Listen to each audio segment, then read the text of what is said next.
ಕರ್ನಾಟಕ ಮತ್ತು ದೇಶದ ಇತಿಹಾಸದಲ್ಲೇ ದುಃಖಕರವಾಗಿರ್ತಕ್ಕಂಥ ಸರ್ಕಾರಿ ಪ್ರಾಯೋಜಿತ 11 ಜನರ ಹತ್ಯೆ ನಡೀತು. ನಾನು ಮುಖ್ಯಮಂತ್ರಿಗಳಿಗೆ ಕೇಳಲಿಕ್ಕೆ ಬಯಸ್ತೇನೆ, ಈಗಾಗಲೇ ನಮ್ಮ ವಿಧಾನ ಪರಿಷತ್ ವಿಪಕ್ಷ ನಾಯಕರು ಹೇಳಿದ್ರು, what is the meaning of RC?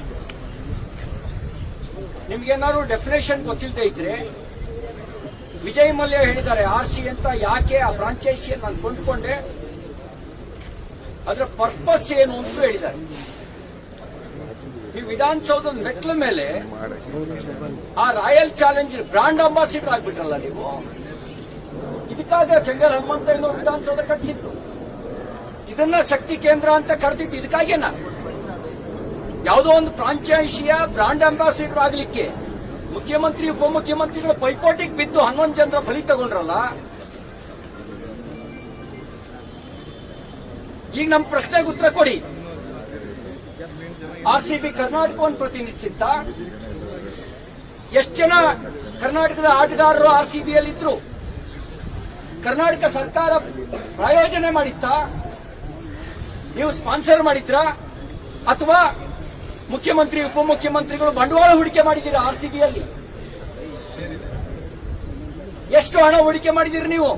ಎಷ್ಟು ಲಾಭ ಬಂದಿದೆ ನಿಮಗೆ? ಪೊಲೀಸ್ ಇಲಾಖೆ ಹೇಳಿಲ್ವಾ ನಿಮಗೆ? ರಾತ್ರಿ ಇಡೀ ನಮ್ಮ ಸಿಬ್ಬಂದಿಗಳು ಬಂದೋಬಸ್ತ್ನಲ್ಲಿ ಪೂರ್ಣ ಶ್ರಮ ಹಾಕಿದರೆ ತಕ್ಷಣ ಆಯೋಜನೆ ಮಾಡಕ್ಕಾಗಲ್ಲ. ಯಾವ ತರಾತುರಿಯಲ್ಲಿ ಆಯೋಜನೆ ಮಾಡಿದ್ರಿ?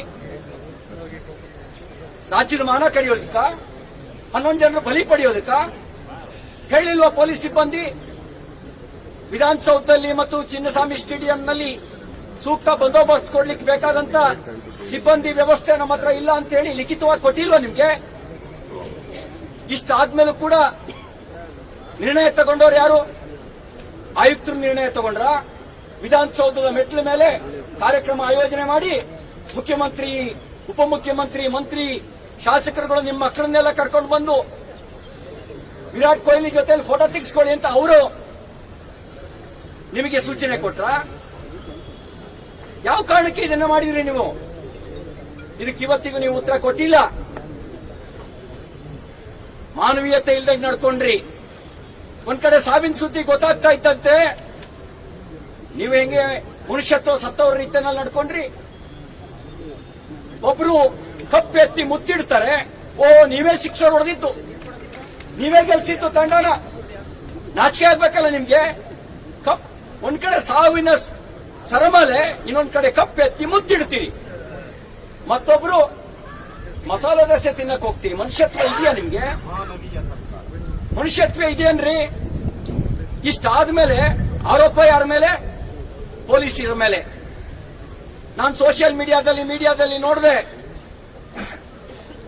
ಪ್ರಜ್ಞೆ ತಪ್ಪಿ ಬಿದ್ದವ್ರನ್ನ, ಆ ಕಾಲ್ತುಳುಕಕ್ಕೆ ಒಳಗಾಗಿ ಜೀವ ಕಳ್ಕೊಂಡವ್ರನ್ನ ಹೆಗಲ ಮೇಲೆ ಹೊತ್ಕೊಂಡು ಹೋಗ್ತಿದ್ದವ್ರು ಪೊಲೀಸರು. ನೀವಲ್ಲ, ನೀವೆಲ್ರಿ ಇದ್ರಿ? ಒಬ್ರು ಮಸಾಲೆ ದೋಸೆ ತಿನ್ನಕ್ ಹೋಗಿದ್ರಿ, ಮತ್ತೊಬ್ರು ಕಪ್ ಮುತ್ತಿಡಕ್ ಹೋಗಿದ್ರಿ.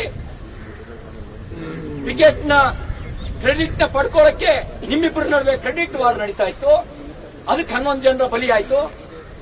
ನಿಮ್ ತಪ್ಪನ್ನು ಮುಚ್ಚಿಟ್ಕೊಳ್ಳೋದಿಕ್ಕೆ ಈಗ ತಪ್ಪೇ ಮಾಡಿದವ್ರ ಮೇಲೆ ಕ್ರಮ ತಗೊಳ್ತೀರಲ್ವಾ? ತಪ್ಪು ಮಾಡಿರೋ ನಿಮ್ಮ ಮೇಲೆ ಶಿಕ್ಷೆ ಆಗ್ಬೇಕೋ ಬೇಡವೋ? ನಮ್ಮ ಈ ಹೋರಾಟ ತಪ್ಪು ಮಾಡಿರೋರ ಮೇಲೆ ಶಿಕ್ಷೆ ಆಗಬೇಕು ಅಂತ ಹೇಳಿ, ಅಮಾಯಕರ ಸಾವಿಗೆ ಕಾರಣಕರ್ತರಾದವರಿಗೆ ತಕ್ಕ ಶಿಕ್ಷೆ ಆಗಬೇಕು ಅಂತ ನಮ್ಮ ಹೋರಾಟ. ನೀವೇನ್ ಮಾಡಿದ್ರಿ? ಮ್ಯಾಜಿಸ್ಟ್ರೇಟ್ ತನಿಖೆ ಅಂತ ಹೇಳಿ ತಿಪ್ಪೆ ಸಾರಿಸೋ ಪ್ರಯತ್ನ ಮಾಡಿದ್ರಿ. ಕೇರಳದಲ್ಲಿ ಆನೆ ತುಳಿತಕ್ಕೆ ಒಳಗಾದ್ರೆ 25 ಲಕ್ಷ ಪರಿಹಾರ ಕೊಟ್ಟು ಇಲ್ಲಿ ಸತ್ತವರಿಗೆ 10 ಲಕ್ಷ ಅಂತ ಘೋಷಣೆ ಮಾಡಿ ಅಲ್ಲೂ ತಾರತಮ್ಯ ಮಾಡಿದ್ರಿ. ಯಾವಾಗ ಜನಾಭಿಪ್ರಾಯ ಜನಾಕ್ರೋಶ ನಿಮ್ ವಿರುದ್ಧ ಆಯ್ತು, ಈಗ 25 ಲಕ್ಷ ಅಂತ ಹೇಳ್ತಾ ಇದ್ದೀರಿ. ಆಮೇಲೆ ನ್ಯಾಯಾಂಗ ತನಿಖೆ ಅಂತ ಹೇಳ್ತೀರಿ. ನಮ್ಮ ಆಗ್ರಹ ಇಷ್ಟೇನೆ, ನ್ಯಾಯಾಂಗ ತನಿಖೆ ಆಗಬೇಕಾಗಿರೋದು ನಿಮ್ ಸರ್ಕಾರದ ನೇತೃತ್ವದಲ್ಲ, ವಿಧಾನಸೌಧದಲ್ಲಿ ಕಾರ್ಯಕ್ರಮ ಆಯೋಜನೆ ಮಾಡೋದಕ್ಕೆ ಮೂಲ ಕಾರಣವೇ ನೀವಿದ್ದೀರಿ. ನಿಮ್ಮ ಮೇಲೆ ಎಫ್ಐಆರ್ ಬುಕ್ ಆಗಬೇಕು.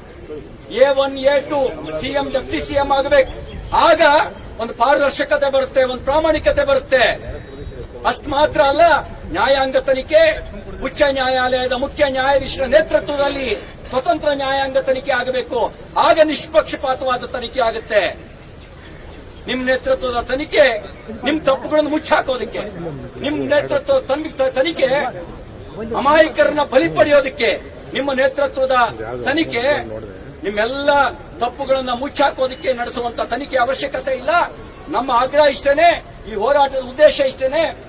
11 ಜನರ ಅಮಾಯಕರ ಸಾವಿಗೆ ಕಾರಣಕರ್ತರಾದವರು ನಿಮ್ಮ ಹಪಾಪಿತನಕ್ಕೆ, ನಿಮ್ಮ ಲಾಭಕ್ಕೆ ಏನ್ ಕಾರಣಕರ್ತರಾಗಿದ್ರಿ, ನಿಮಗೆ ಶಿಕ್ಷೆ ಆಗಬೇಕು. ನಿಮಗೆ ನೈತಿಕತೆ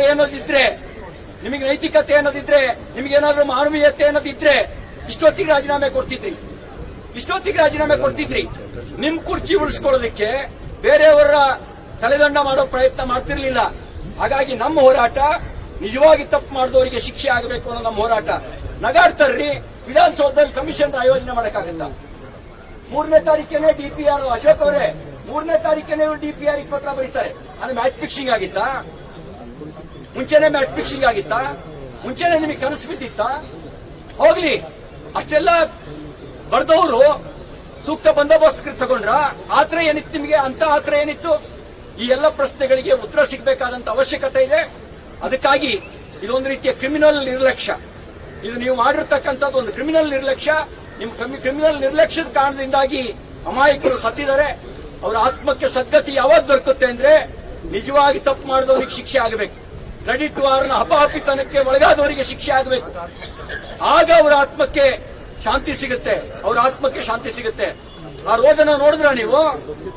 ಆ ಸಮಾಧಿಯ ಮುಂದೆ ಅಳ್ತಾ ಇದ್ದಂತ ರೋದನ ನೋಡಿದ್ರ? 100 ಕೋಟಿ ರೂಪಾಯಿ ಆಸ್ತಿ ಇದೆ, ಇದ್ದೊಬ್ಬ ಮಗನ ಕಳ್ಕೊಂಡಿದ್ದೇವೆ. 100 ಕೋಟಿ ರೂಪಾಯಿ ಆಸ್ತಿ ಏನ್ ಮಾಡ್ಲಿ ನಾನು, ಯಾರಿಗಾಗಿ ಬದುಕಲಿ ಅನ್ನುವ ರೋದನ ನಿಮಗೆ ನೀವು ಕಾಣ್ಲಿಲ್ವಾ? ನಿಮಗೆ ಕೇಳಲಿಲ್ವಾ?